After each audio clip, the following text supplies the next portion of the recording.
I wish the boys could see what I see.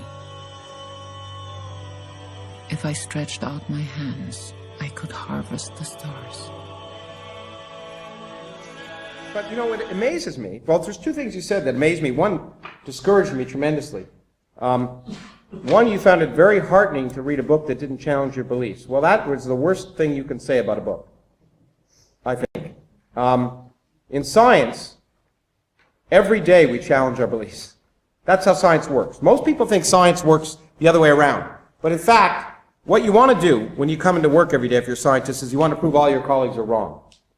Because that's the way you get famous.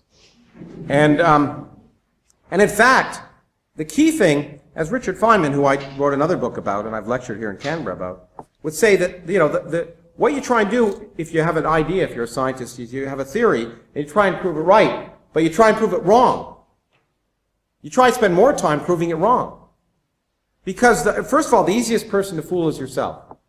It's easy, you know, we all think things happen to us are significant, and Feynman used to go around and say, you won't believe what happened to me today. You just won't believe what happened to me. And people would say, what? And he'd say, absolutely nothing. And because we all believe when something happens to us, it's significant. It has some cosmic significance. You know, you can have 1,000 dreams over many nights. They're nonsense, but you dream one night that a friend of yours is going to break their leg, and the next day they break their arm, and you say, cosmic. You don't realize accidents happen. And so we have to challenge our beliefs every single day. That's what science is all about. There are no scientific ideologies, and in fact, science, the reason science had progressed and theology hasn't, the reason we have video cameras and lights and medicine and make our lives, and we can feed more people and live longer, healthier lives, is because science changes. The great thing about science is there are no unshakable truths. We force and we don't even believe anything. We force the way we view reality to depend upon the evidence of reality. So if you don't challenge your beliefs, you're never learning. You're never questioning yourself. And so I hope that every student who ever goes to university, at one point in their life, has the opportunity to have something that is at the heart of their being, something so central to their being that if they lose it, they won't feel they're human anymore, to be proved wrong. Because that's the liberation that science provides. The realization that to assume the truth, to assume the answer before you ask the questions, leads you nowhere. And that's why science has led to a modern world where, in fact, we can make progress. Come closer. You are part of the family now, so to speak. Are you kidding? Are you kidding me?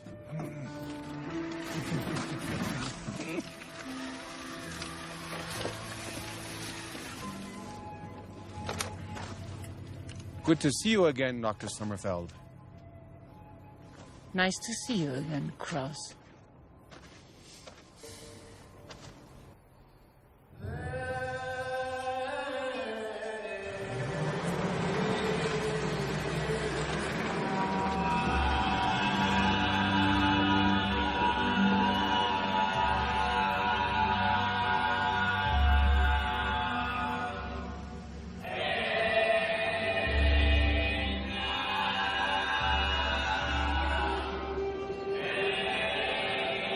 This was my goal, to bring you here. But this is exactly where my colleagues and I were heading. What's the point of all this?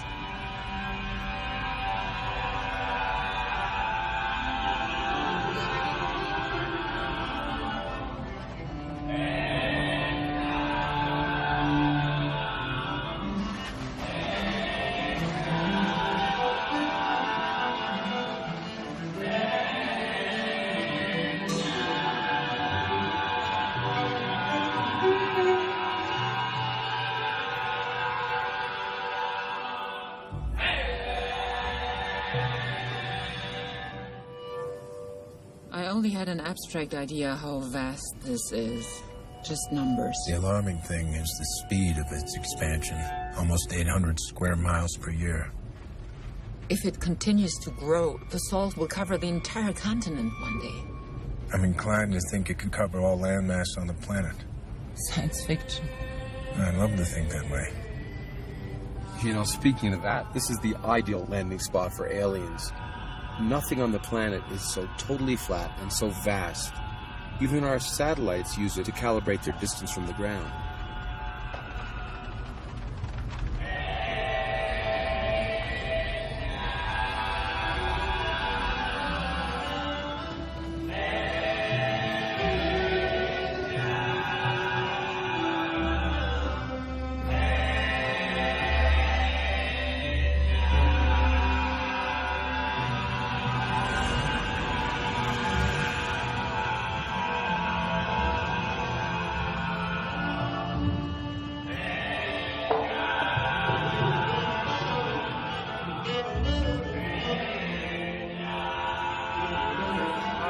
Step to the left. Tiny. Right, good. Okay, hold your arms up.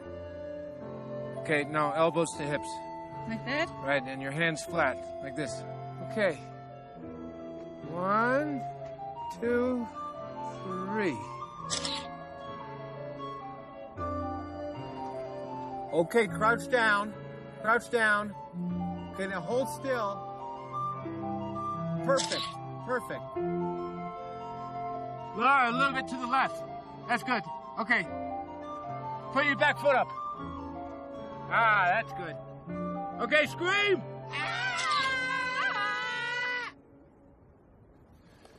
These photos will keep me company in prison. That's why I wanted them, you see.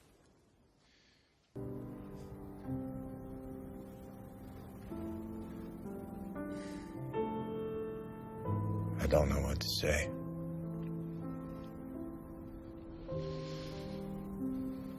Why are you standing here? Book yourself a ticket. Guys, I have a premonition about this. We have to celebrate with champagne.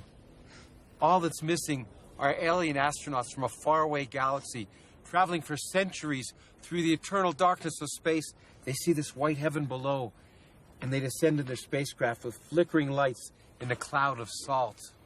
Wonderful. But how do we attract them? We need some kind of satellite transmission. Nonsense. The champagne will be the bait.